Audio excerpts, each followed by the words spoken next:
ASEAN Dailies. First and the foremost news from Southeast Asia. Hello, hi, this is Arlene Tan. Welcome to our ASEAN Daily. Today we are going to talk about the current affairs in Southeast Asia. First news, search for missing Malaysian Airlines jet to be suspended.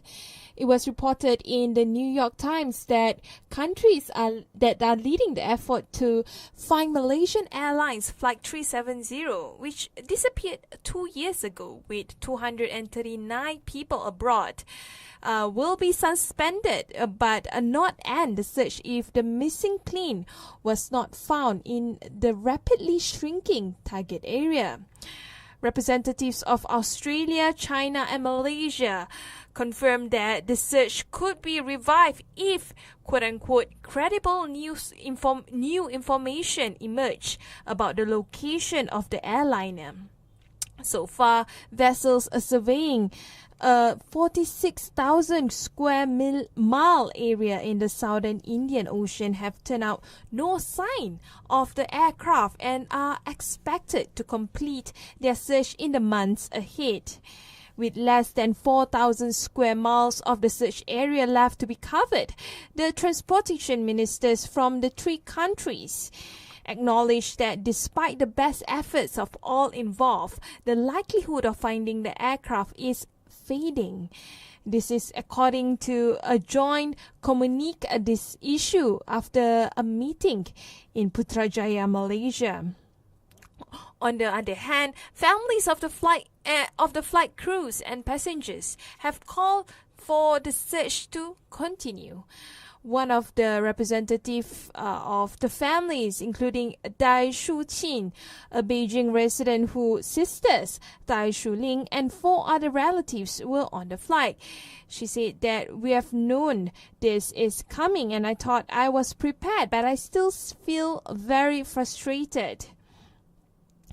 And a majority of the passengers were from China, with most of the rest are from Malaysia. The Flight 370 left Kuala Lumpur headed north of Beijing early on March 8, 2014.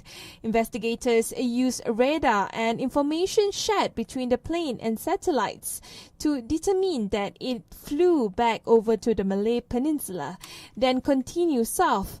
They tried to gauge where it plunged into the ocean based on estimates of fuel use and a 400-mile arc along which it was believed the final satellite communication was made. A small amount of debris from the plane has washed ashore thousands of miles to the west. A wing part known as a flaperon was found on Reunion, a French-administered island east of Madagascar, 1 year ago. French officials determined that it came from the missing plane, a Boeing 777-200. An additional 4 pieces of debris almost certainly came from the aircraft, according to the Australian Transportation Safety Bureau. While most recently, a large piece of the debris found off the coast of Tanzania, possibly a wing flap, arrived in Australia for examination. This is also according to Australian authority. While the statement issued on Friday gave no indication that a new search zone was under consideration, but after Reuters report this week that an employee of the Dutch group leading the underwater search suggested the plane may have glided to a point outside of the zone. The company Fugro said that the area was well defined based on all the available scientific data. On another news, we focus on the updates on the South China Sea. This time it's about ASEAN's deadlock over the South China Sea as Cambodia blocked the statement. Southeast Asian nations failed to agree on maritime dispute in the South China Sea on Sunday after Cambodia blocked any mention to an international court ruling against Beijing in their statement. This was confirmed by diplomats. in Southeast Asia. Foreign ministers from the 10 members of the ASEAN countries met for the first time since the UN-backed Permanent Court of Arbitration handed an emphatic legal victory to the Philippines in the dispute this month. The ruling by the court in The Hague denied China's sweeping claims in the strategic seaway, through which more than $5 trillion in global trade passes each year. China claims most of the sea, but ASEAN members, most prominently Philippines and Vietnam, but also included Malaysia and Brunei, all have rival claims. But Beijing says that the ruling has no bearing on its rights in the sea and described the case as farce. Meanwhile, the Philippines and Vietnam both wanted the communique issued by ASEAN foreign ministers after their meeting to refer to the ruling and the need to respect international law.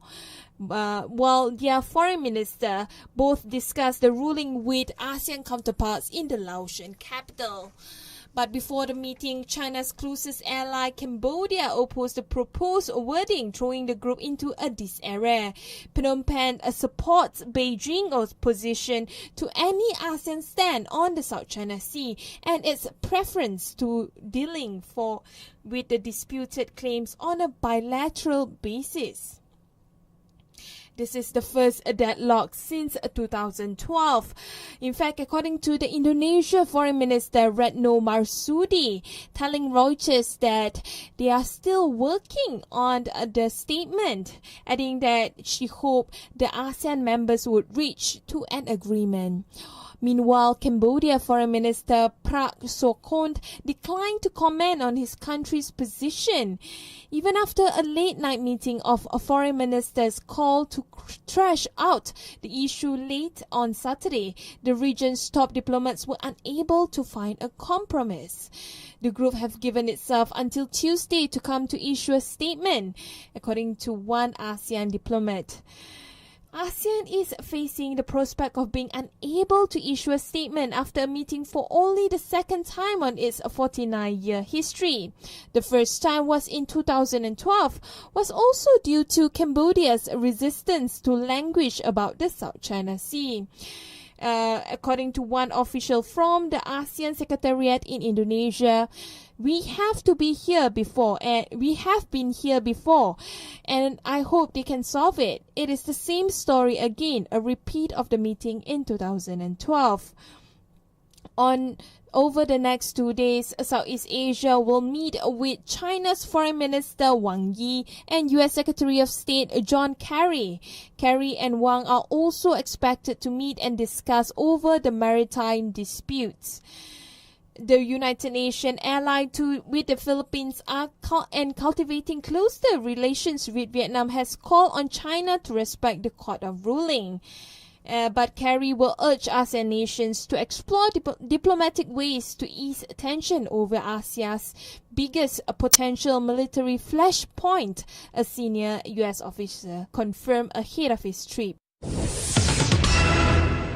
On another news, the Thai wife of the British journalist has been detained by police after his husband, an anti-monarchist, shared unflattering pictures of the country's crown prince on social media and wrote about the royal succession.